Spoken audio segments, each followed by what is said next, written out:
He used them to inspire his... Yo, I'm not gonna lie. I'm a be twacked out. Where does your consciousness go when you go to sleep?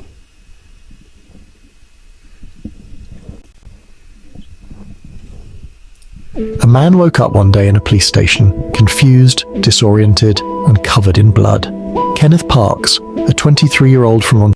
Nah, I deadass want to know where your consciousness goes when you go to sleep, because I be having some wicked-ass dreams.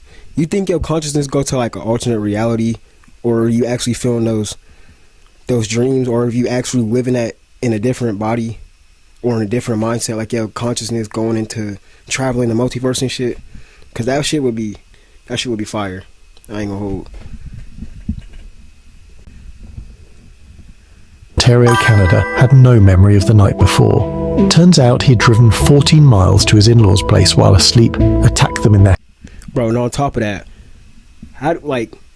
what do people do that sleepwalk? Like, do you not just realize you sleepwalking? You just wake up in the middle of like fucking Crystal Lake, floating on a bed, like... house, and he strangled his father-in-law and stabbed his mother-in-law to death. Parks got back in his car and drove straight to a nearby police... Yo! You stabbed somebody to death while you were asleep? What was going on your consciousness? What,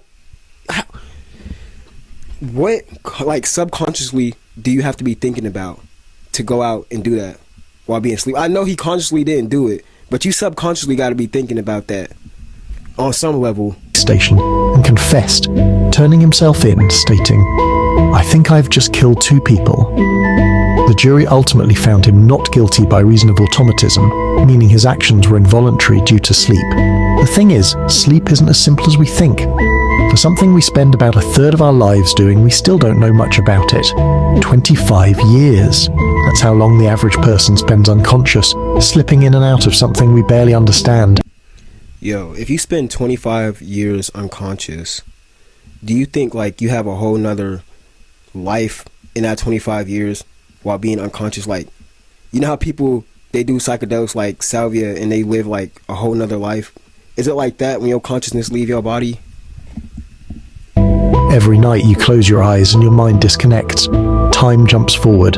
Sometimes you dream, sometimes you don't. But every morning you wake up and somehow you're still you. But where were you in between?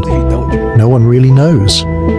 Sleep isn't the same every day and the experience is different for everyone. Some people fall asleep and wake up feeling like no time passed at all. Others dream entire lifetimes in a matter of minutes, experiencing emotions so intense they wake up crying, laughing, or terrified. A college student reported living a span of 10 years in one dream, where he met a woman, married her, had kids, and built a... Yo, 10 years in a dream in a matter of like a few hours? That's gotta fuck with your mental, like, on a different level. Because imagine, you know, you went to sleep, you didn't enter this dream realm, you have a whole wife, kids, family in a matter of hours, but it feels like 10 years to you. Like, the concept of time is so confusing sometimes when you look at it from a perspective of sleeping or like in a different mind state. Like, the concept of time could change on the mind state that you're in, which is kind of like crazy. Full life until he noticed an odd lamp which shattered the illusion. He woke up on the sidewalk surrounded by people, minutes after being knocked out by a football player. Sometimes we see vivid hallucinations as we drift off. Some wake up gasping, heart pounding, convinced something was in the room with them.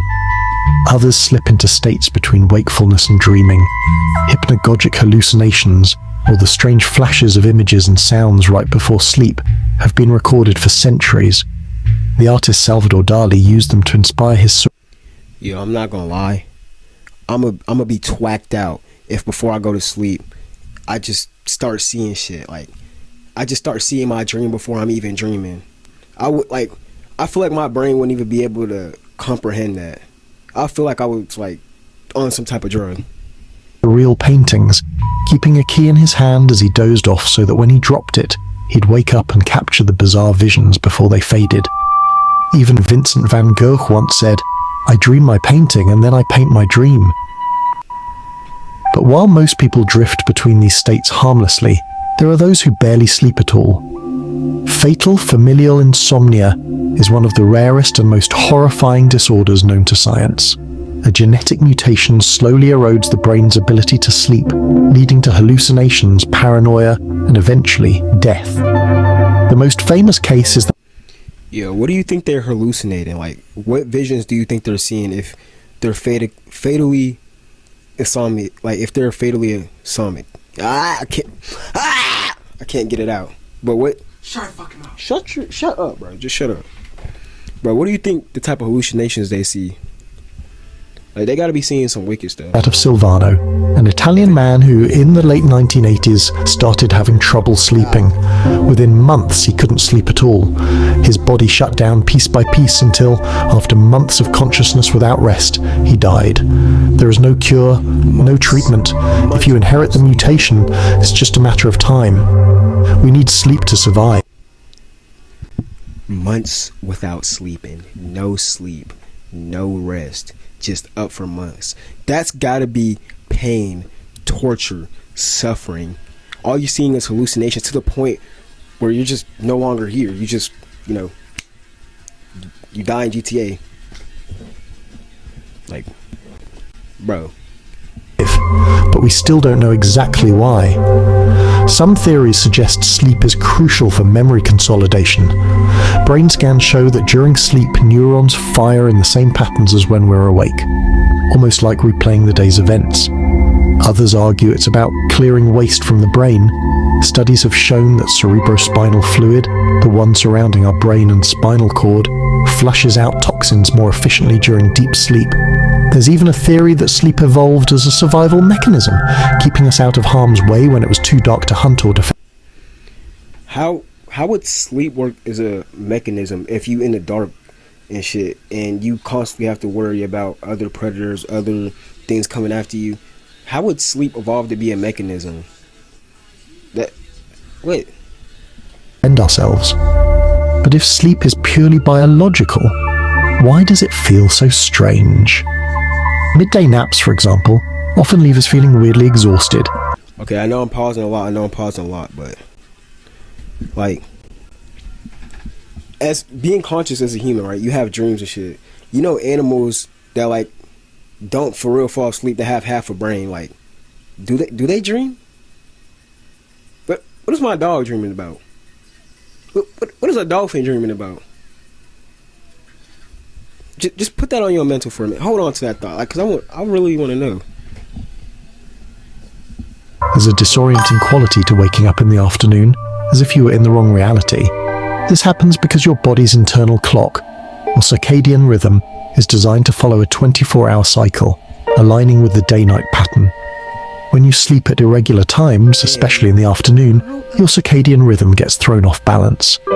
Your brain gets confused, unsure whether it's time to be active or sleep, leading to that odd feeling that time doesn't quite match up.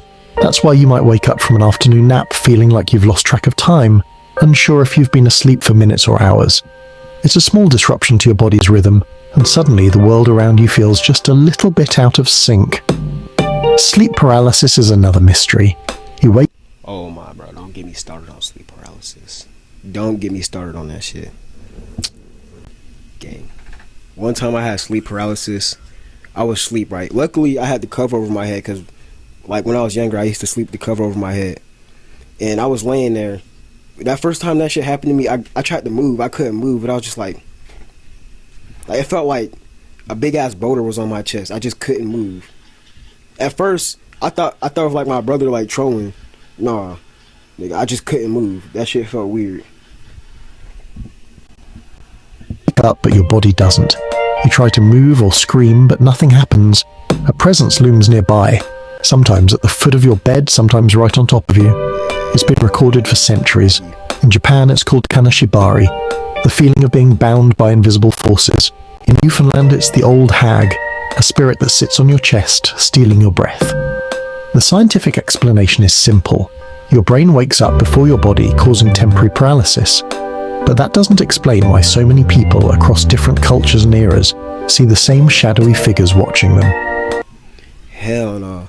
If I could lucid dream during sleep paralysis, I'm boxing that nigga. I ain't gonna lie. What you doing? Standing over my bed, looking at me while I'm trying to sleep. I'm boxing you, nigga. Fuck you mean? If I can learn how to lucid dream while getting sleep paralysis, yeah, best believe that nigga's not gonna be safe.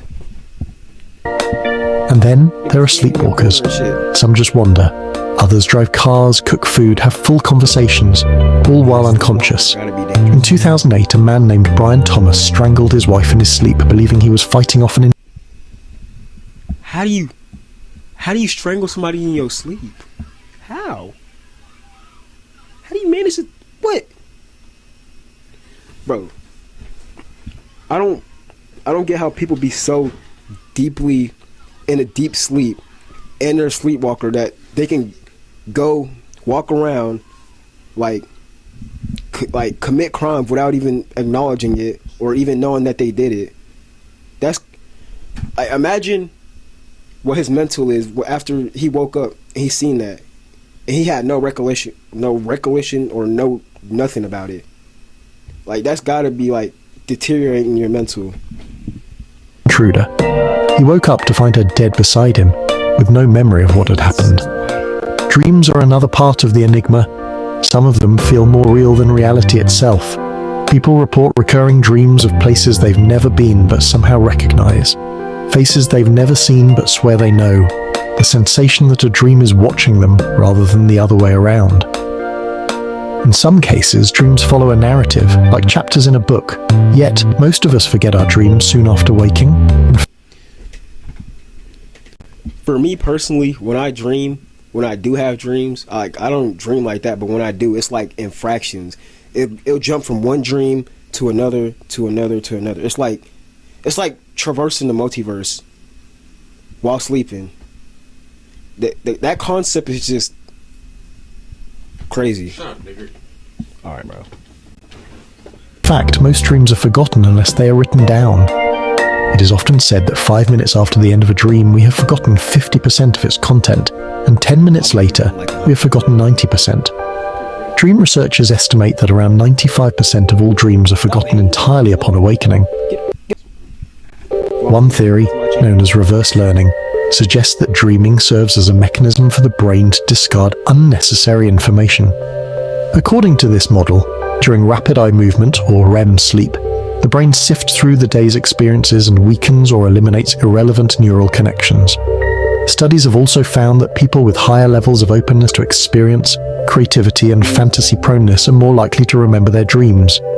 Additionally, those who have a greater interest in dreams, higher anxiety levels, and better sleep quality tend to have improved dream recall. Bro, I swear, if after I record this video and I have some wicked ass dream, I'm blaming it on this video. I ain't gonna lie. If I have some wicked ass dream, I'm telling y'all about it. As soon as I wake up, fresh off the wake up, if I do dream.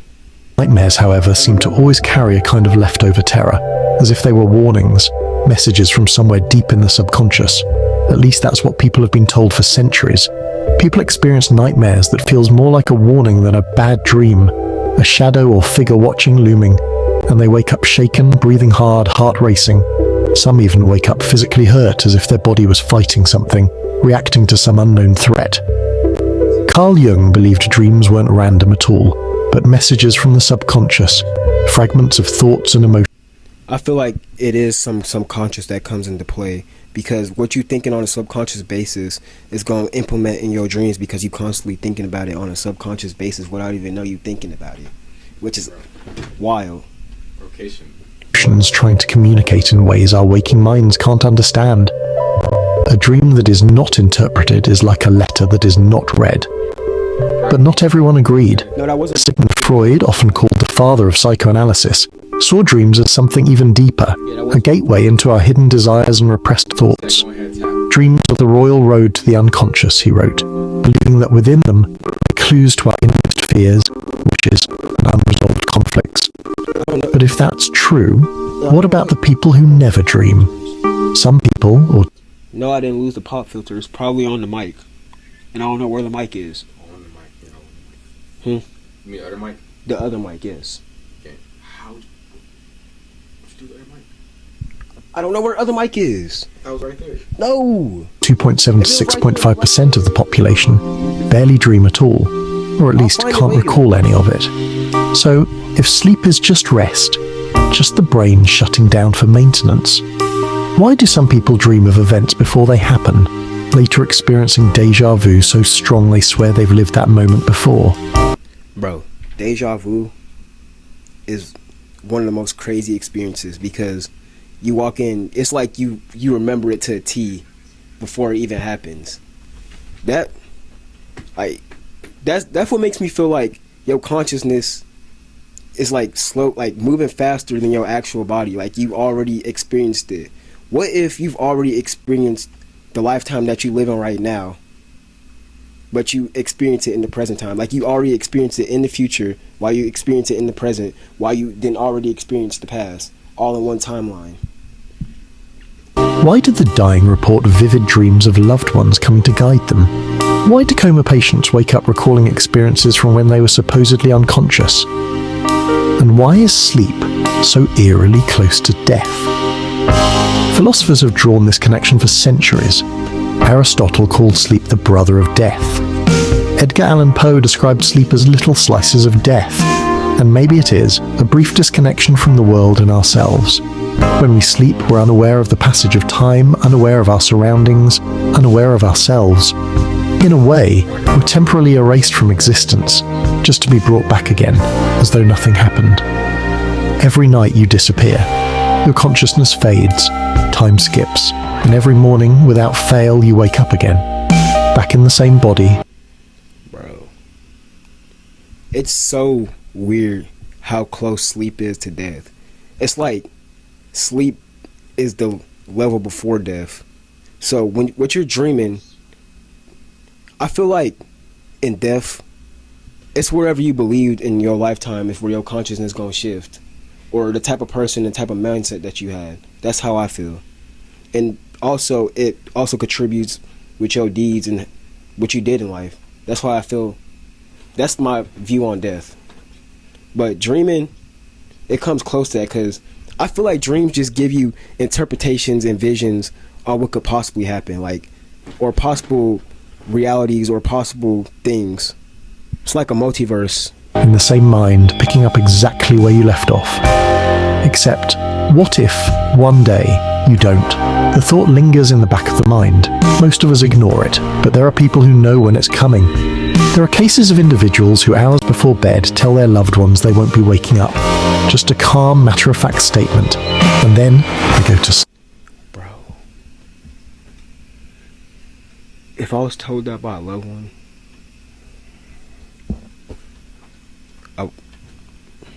I wouldn't even know what to say. I would ask, why do you feel that way? Or at least ask some questions. I'm the type of person that's going to question because I want to know the answers. Sleep and never wake up.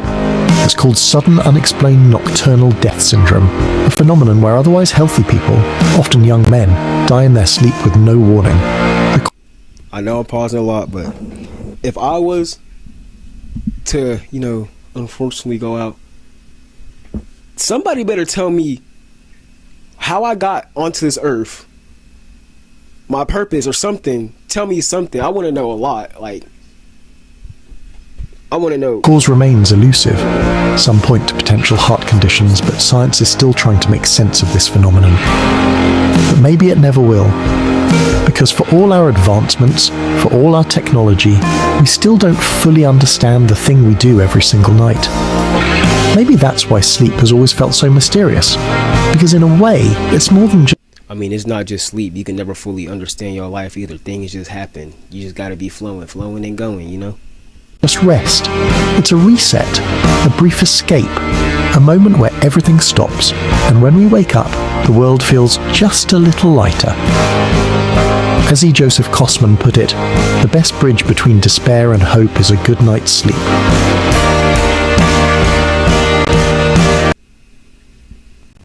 Bro, sleep is such an interesting topic because it's so close to death, but it's not death. And it's like, dreams, it's so close to reality, but it's not reality. It's like the in between, and that's just wild and crazy to even think about that concept.